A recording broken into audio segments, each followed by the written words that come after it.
দিল্লির আকাশে মাথা উঁচু করে দাঁড়িয়ে আছে ৭৩ মিটারের এক বিশাল স্থাপত্য কুতুব মিনার। প্রায় ৯০০ বছর ধরে এটি সাক্ষী হয়ে আছে ভারতের উত্থান পতনের। বড় বড় ভূমিকম্প কিংবা বিদেশি আক্রমণ কোনো কিছুই এর ভিড় নাড়াতে পারেনি। কিন্তু আপনি কি জানেন এই মিনারের একটি দরজা গত ৪০ বছর ধরে জনসাধারণের জন্য চিরতরে বন্ধ? কেন এর ওপর দিয়ে কোনো প্লেন উড়ে যেতে পারে না? আর কি ঘটেছিল ১৯৮৪ সালের অভিশপ্ত সেই ৪ই ডিসেম্বর, যা পুরো ভারতকে স্তব্ধ করে দিয়েছিল? আজকের ভিডিওটাতে আমরা উন্মোচন করব কুতুব মিনারের ইতিহাসের পাতায় ঢাকা পড়া কিছু রোমহর্ষক সত্য এবং সেই ভয়ঙ্কর দুর্ঘটনার বিবরণ।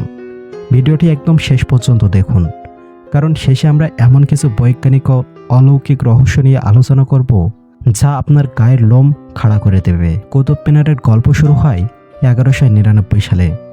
দিল্লির প্রথম মুসলিম শাসক কুতুবউদ্দিন আইবাকের নির্মাণ কাজ শুরু করেন। তবে তিনি জীবনদশায় মাত্র প্রথম তালাটি শেষ করতে পেরেছিলেন। এরপর তার উত্তরসূরি শামসুদ্দিন ইলতুৎমিশ আরও ৩টি তালা যোগ করেন।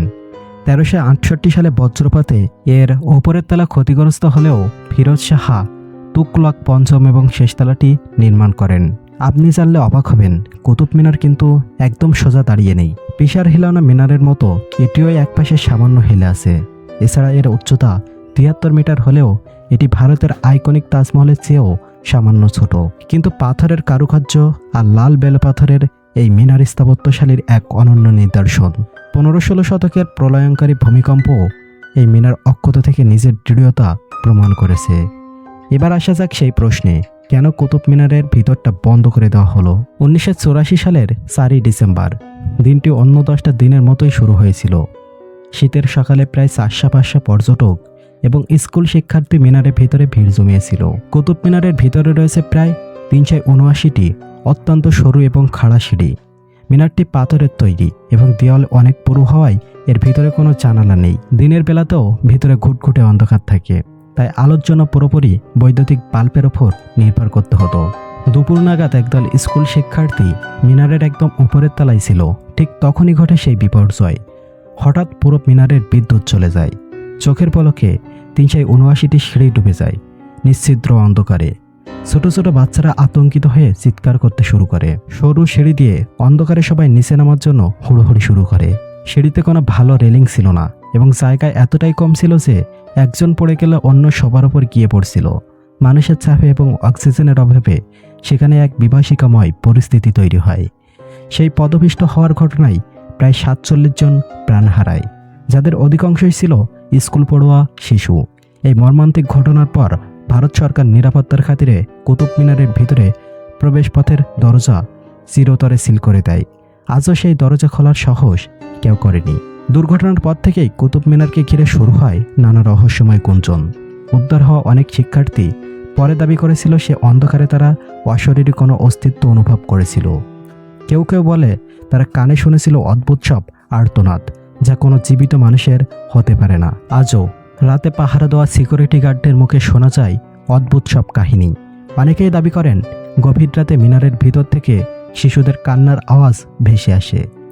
অনেক প্যারানরমাল ইনভেস্টিগেটর এখানে অশুভ শক্তির উপস্থিতি নিয়ে পরীক্ষা করেছেন। যদিও এর কোনো মজবুত বৈজ্ঞানিক প্রমাণ নেই, তবুও স্থানীয়দের বিশ্বাস সেই অভিশপ্ত দুপুরের প্রাণ হারানো শিশুদের অতৃপ্ত আত্মা আজও সেখানে ঘুরে বেড়ায়। আপনি কি কখনো খেয়াল করেছেন কুতুব মিনারের উপর দিয়ে কোনো বাণিজ্যিক বিমান বা হেলিকপ্টার ওড়াতে দেখা যায় না?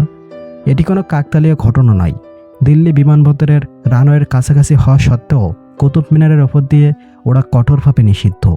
এর দুটি প্রধান কারণ রয়েছে। নাম্বার 1, স্থাপত্য রক্ষা। উচ্চগতির বিমানের ইঞ্জিনের কম্পন বা ভাইব্রেশন ৯০০ বছরের পুরানো এই অবকাঠামোর ক্ষতি করতে পারে। আর নাম্বার 2, নিরাপত্তা ও আত্মহত্যা।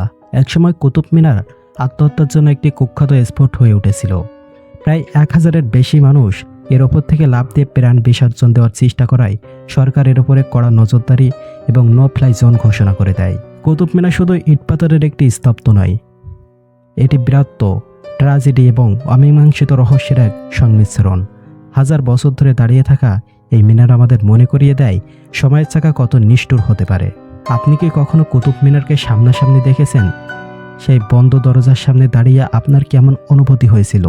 আমাদের কমেন্ট করে অবশ্যই জানাবেন। যদি আজকের এই ভিডিওটি আপনার ভালো লেগে থাকে এবং এরকম আরও ঐতিহাসিক রহস্য জানতে চান, তবে ভিডিওটি একটি লাইক দিন এবং বন্ধুদের সাথে শেয়ার করুন। দেখা হবে পরবর্তী কোনো রোমাঞ্চকর ভিডিওতে। ততক্ষণ পর্যন্ত ভালো থাকুন, সুস্থ থাকুন। ধন্যবাদ।